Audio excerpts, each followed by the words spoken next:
আন্তর্জাতিক সংবাদে স্বাগতম। জানিয়ে দিব বিশ্বের আলোচিত কিছু গুরুত্বপূর্ণ আন্তর্জাতিক সংবাদ। ফিলিস্তিনের কাছে ইসরায়েলের পরাজয় নিশ্চিত ঘটবে, মন্তব্য ইরানি খতিব।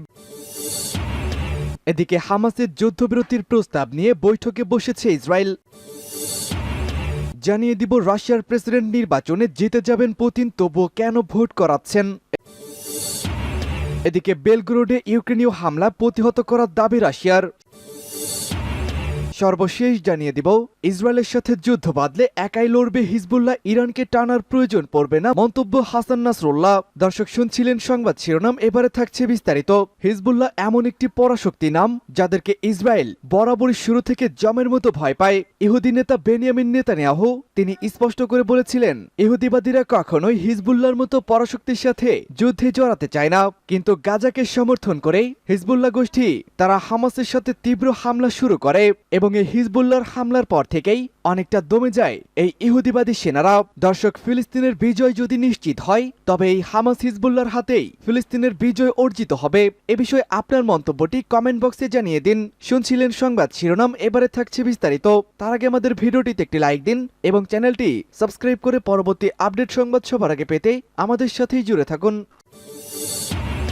ফিলিস্তিনের কাছে ইসরায়েলের পরাজয় ঘটবে, মন্তব্য ইরানি খতিবের। ইসলামী প্রজাতন্ত্র ইরানের প্রভাবশালী আলেম হুজ্জাতুল ইসলাম কাজেম সিদ্দিকী গাজা তথা ফিলিস্তিনি ইস্যুকে মুসলিম বিশ্বের প্রধান ইস্যু হিসেবে বর্ণনা করেছেন। তিনি আজ তেহরানের জুম্মা নামাজের খুতবায় কয়েকটি আরব দেশের সমালোচনা করে বলেন, এসব দেশের সরকার ইহুদিবাদী ইসরায়েলের সঙ্গে সম্পর্ক ছিন্ন করে গাজা তথা ফিলিস্তিনি জাতির প্রতি সমর্থন দেবে বলে সবাই প্রত্যাশা করে। একই সঙ্গে তিনি পশ্চিম এশিয়ার বিভিন্ন প্রতিরোধ সংগঠনের ভূমিকার প্রশংসা করে বলেন, এসব প্রতিরোধ সংগঠন ইহুদিবাদী ইসরায়েলের অপরাধযজ্ঞের উপযুক্ত জবাব দিয়েছে এবং প্রতিরোধ সংগ্রামীরা খুব শিগগিরই দখলদার ইসরায়েলিকে পরাজিত করতে সক্ষম হবে।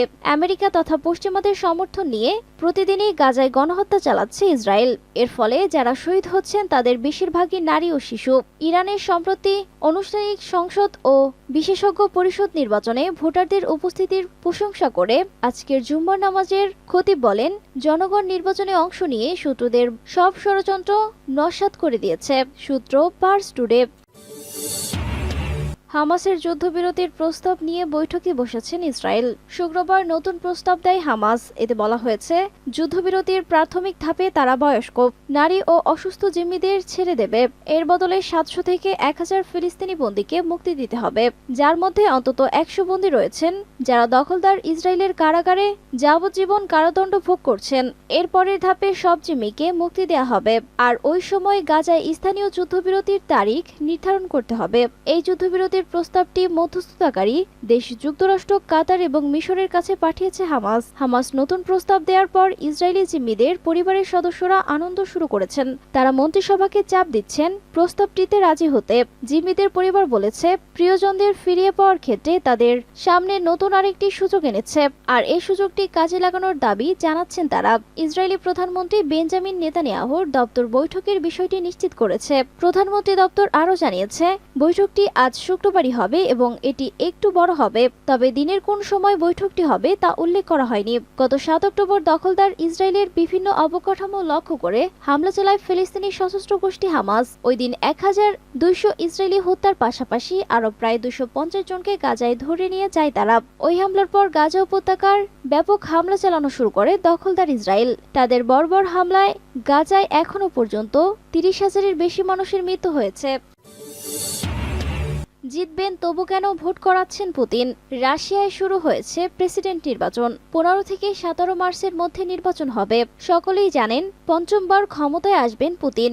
গত 25 বছর ধরে রাশিয়ার ক্ষমতা ধরে রেখেছেন ভ্লাদিমির পুতিন। এবছর পঞ্চমবার প্রেসিডেন্টের আসনে বসবেন তিনি, অর্থাৎ 2030 সাল পর্যন্ত তিনি ক্ষমতায় থাকবেন। যারা তার বিরুদ্ধে দাঁড়িয়েছে তারাও কার্য পুতিনের কোনো সমালোচনা করছেন না। অনেকেই বলেছেন এই নির্বাচন আসলে লোক দেখানো। কিছুদিন আগেই রাশিয়ার জেলে মৃত্যু হয়েছে নাভালনির। অভিযোগ, তাকে হত্যা করা হয়েছে। এর আগে তাকে বিষ দিয়ে মারার চেষ্টা হয়েছিল বলেও অভিযোগ ছিল। জার্মানিতে যার চিকিৎসা হয়েছিল। পুতিনের আরেক সমালোচক বরিস নাদেঝদিন কিন্তু রাশিয়ার আদালত তাকে ভোটে দাঁড়াতে দেয়নি। সুপ্রিম কোর্টে আপিল করেছিলেন বরিস, কিন্তু সুপ্রিম কোর্টও তাকে ভোটে দাঁড়ানোর অনুমতি দেয়নি। বিশেষজ্ঞদের বক্তব্য, বরিস দাঁড়ালে পুতিনকে লড়াইয়ের মুখে ফেলতে পারতেন। পুতিনের বিরোধী হিসেবে ভোটে দাঁড়িয়েছেন ৭৫ বছরের কমিউনিস্ট প্রার্থী নিকোলাই খারিতনভ। সাধারণত দ্বিতীয় স্থানে থাকবেন তিনি, তবে পুতিনের সঙ্গে তার ভোটের ব্যবধান থাকে বিরাট। স্থানীয় কিছু বিষয়ে পুতিনের বিরোধিতা করলেও ইউক্রেন যুদ্ধ নিয়ে পুতিনের পাশে দাঁড়িয়েছিলেন তিনি। বেলগোরোডে ইউক্রেনীয় হামলা প্রতিহতের দাবি রাশিয়ার বেলগোরোড অঞ্চলে ইউক্রেনীয় সেনাবাহিনী হামলার প্রচেষ্টাকে প্রতিহত করার দাবি করেছে রুশ বাহিনী। শুক্রবার এ দাবি করেছে রুশ প্রতিরক্ষা মন্ত্রণালয়। বৃহস্পতিবার অন্তঃসীমান্তে এ হামলার প্রচেষ্টা চালিয়েছিল ইউক্রেনীয় সেনারা। ব্রিটিশ বার্তা সংস্থা রয়টার্স এ খবর জানিয়েছে। ইউক্রেনের ব্যর্থ এ প্রচেষ্টার বিষয়টি উল্লেখ করে রুশ প্রতিরক্ষা মন্ত্রণালয় জানিয়েছে, কোজিনকা সীমান্তে ৩০ জনের বেশি সেনা মোতায়েনের উদ্দেশ্যে হেলিকপ্টার নিয়ে এসেছিল ইউক্রেনীয় বাহিনী। তখন রুশ সীমান্তরক্ষী বাহিনী ও সেনারা তাদেরকে প্রতিহত করে। ইউক্রেনের কর্মকর্তারা বলেছিলেন, এই হামলার প্রচেষ্টার আগে রুশ সীমান্তবর্তী বেলগোরোড ও কুরস্ক অঞ্চলে ক্রেমলিন বিরোধী রুশ সশস্ত্র গোষ্ঠী আক্রমণ করেছিল। সামাজিক যোগাযোগ মাধ্যম টেলিগ্রামে বেলগোরোডের আঞ্চলিক গভর্নর ব্যাসিলস্লাভ গ্লাডকভ বলেছেন, কোজিনকা গ্রামে ২ জন নিহত হয়েছেন। এছাড়া অনেক ক্ষয়ক্ষতিও হয়েছে। এদিকে রাশিয়ায় আজ প্রেসিডেন্ট নির্বাচনে ভোট গ্রহণ শুরু হয়েছে। স্থানীয় সময় সকাল ৮টায় পূর্বাঞ্চলীয় কামচাটকা উপদ্বীপে ভোট গ্রহণের মধ্যে দিয়ে নির্বাচনের আনুষ্ঠানিকতা শুরু হয়। ৩ দিনব্যাপী এই ভোট গ্রহণ শেষ হবে ১৭ মার্চ রবিবার রাত ৮টায়।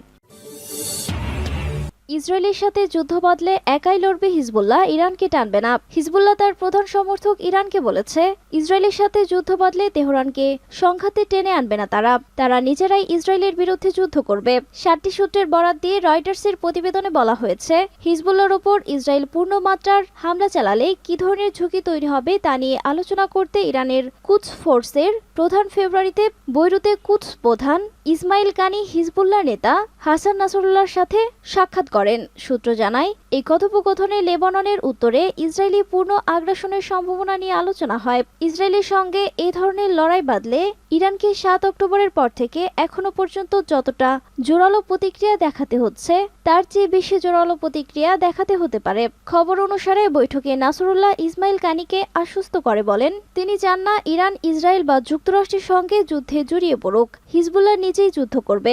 আলোচনার বিষয়ে অব্যাহতি একটি ইরানি সূত্র জানিয়েছে, নাসরুল্লাহ কানিকে বলেন, এটা আমাদের লড়াই, আমরা লড়ব।